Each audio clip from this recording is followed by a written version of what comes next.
नमस्कार मित्रों, मैं हूं विजय जानी।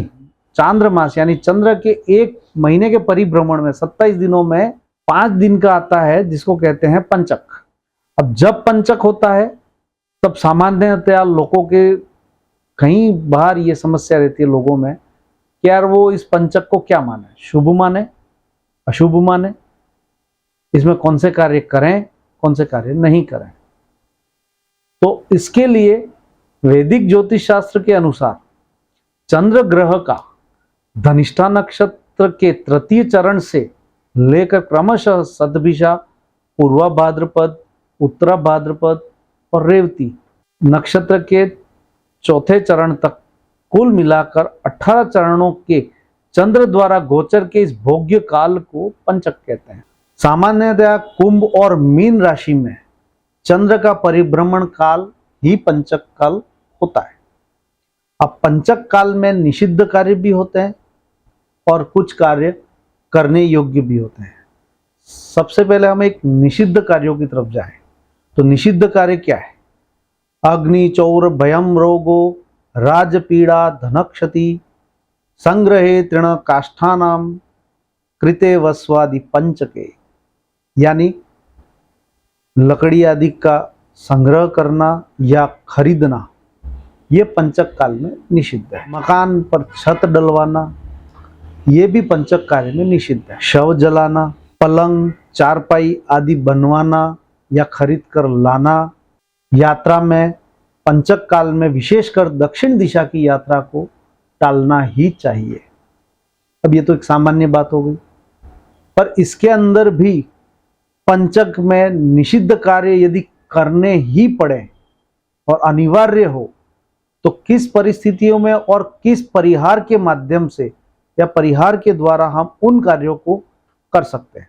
जैसे लकड़ी खरीदनी ही पड़े तो उससे पूर्व गायत्री हवन आदि करके उक्त कार्य को किया जाता है या किया जा सकता है, जिससे उससे होने वाले जो दुष्परिणाम है वो काफी हद तक कम हो जाएंगे।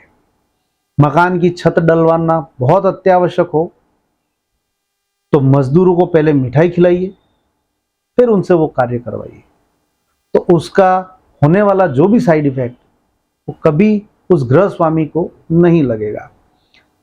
यदि पंचक काल में किसी की मृत्यु हो जाती है और उसका शवदाह करना है और ये भी अत्यावश्यक हो तो शवदाह करते समय 5 अलग अलग पुतले बनाकर उन्हें भी शव के साथ रख कर जलाया जाना चाहिए, जिससे उस परिवार, उस कुल, उस ग्राम पर किसी प्रकार की कोई विपदा आगे नहीं आएगी। ये इसका एक परिहार है। ऐसे ही आगे जैसे यात्रा करना है, अब पंचक काल में ही यात्रा करना हो और उस समय कोई और सॉल्यूशन नहीं समझ में आ रहा हो तो सीधा है पंचमुखी हनुमान जी मंदिर में जाके दर्शन करिए। पंचमुखी नहीं हो तो कोई भी हनुमान जी मंदिर में दर्शन करिए। 5 लाल फल हनुमान जी को अर्पण करिए और उसके पश्चात यात्रा करिए। इसके कोई दुष्परिणाम नहीं आएंगे।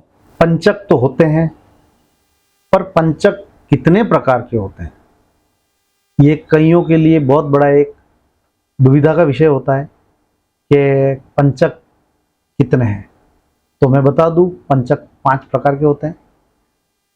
पहला पंचक होता है रोग पंचक, दूसरा होता है राज पंचक, तीसरा होता है अग्नि पंचक, चौथा पंचक होता है चोर पंचक एवं 5वां सबसे अनिष्ट पंचक जिसको बोलते हैं मृत्यु पंचक। इस तरह से ये कुल 5 पंचक होते हैं, जिसमें रविवार को पड़ने वाला जो पंचक होता है, यानी ये कह सकते हैं कि रविवार के दिन से पंचक का प्रारंभ होता है, उसको रोग पंचक कहा जाता है। सोमवार के दिन से प्रारंभ होने वाला पंचक राजपंचक होता है, जो शुभ पंचक माना गया है। मंगलवार के दिन प्रारंभ होने वाला पंचक जो है वो अग्नि पंचक है, जो अशुभ है। वैसे रोग भी सबको पता है अशुभ ही है। उसी प्रकार शुक्रवार के दिन से पंचक का प्रारंभ होगा तो वो पंचक चोर पंचक होगा, वो भी एक तरह से अशुभ ही है। शनिवार के दिन पंचक का प्रारंभ हो, जैसे क्या है कि धनिष्ठा नक्षत्र के तीसरे चरण में चंद्रमा का आगमन शनिवार के दिन होगा, तो वो मृत्यु पंचक होगा और ये सबसे अशुभ पंचक है।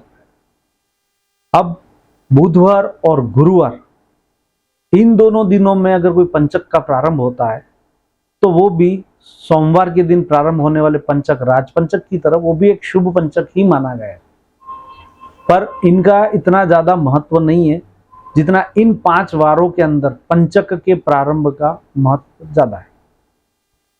अब शुभ पंचक की बात करें तो शुभ पंचक में शुभ कार्य करने से क्या क्या लाभ होते हैं और कौन कौन से कार्य शुभ पंचक में किए जाते हैं, जैसे बीज बोना, गृह प्रवेश आदि करना, जमीन से जुड़े स्थिर कार्य करना, जैसे जमीन खरीदनी हो, प्लॉट खरीदना हो, तो वो शुभ पंचक में करने योग्य है। अब सोमवार को पड़ने वाला जो पंचक होता है जो राजपंचक है। अब राजपंचक में भी राजकीय सेवा कार्य, जैसे गवर्नमेंट जॉब की ज्वाइनिंग लेना, प्रमोशन में जाकर पद स्थापित होना आदि जो भी कार्य हैं, वाहन मशीनरी आदि खरीदना, ये सब अत्यंत शुभ फलदायी होते हैं। इन पंचकों में सोमवार से पड़ने वाले पंचक में यदि ये शुभ कार्य किए जाएं तो कई गुना इसका अधिक सफल और सटीक रिजल्ट मिलता है। अब जैसे 2 नक्षत्र हैं, धनिष्ठा और शतभिषा, ये दोनों नक्षत्र चर नक्षत्र हैं। इसमें चलित कार्य करने जैसे हैं। जैसे क्या चलित कार्य है? यात्रा करना है और उसमें भी ये शुभ पंचक है तो कर सकते हैं। वाहन खरीदना है, मशीनरी खरीदनी है, इससे संबंधित कोई भी कार्य है तो चर पंचक में करने से ज्यादा फायदा है। तो चर पंचक कौन से हुए?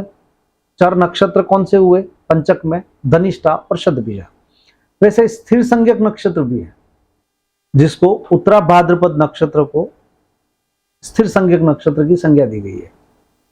इसमें कौन से कार्य करने चाहिए? जैसे बीज बोना है खेतों में, वृक्ष लगाने हैं फलदायी, गृह प्रवेश करना है, शांति पूजन आदि करने हैं, भूमि खरीदना है आदि कार्य इस स्थिर संज्ञक नक्षत्र में किए जाए पंचक काल में, तो इनसे 5 गुना लाभ की संभावना बन जाती है। अब आता है मैत्री संज्ञक नक्षत्र। मैत्री संज्ञक नक्षत्र है रेवती।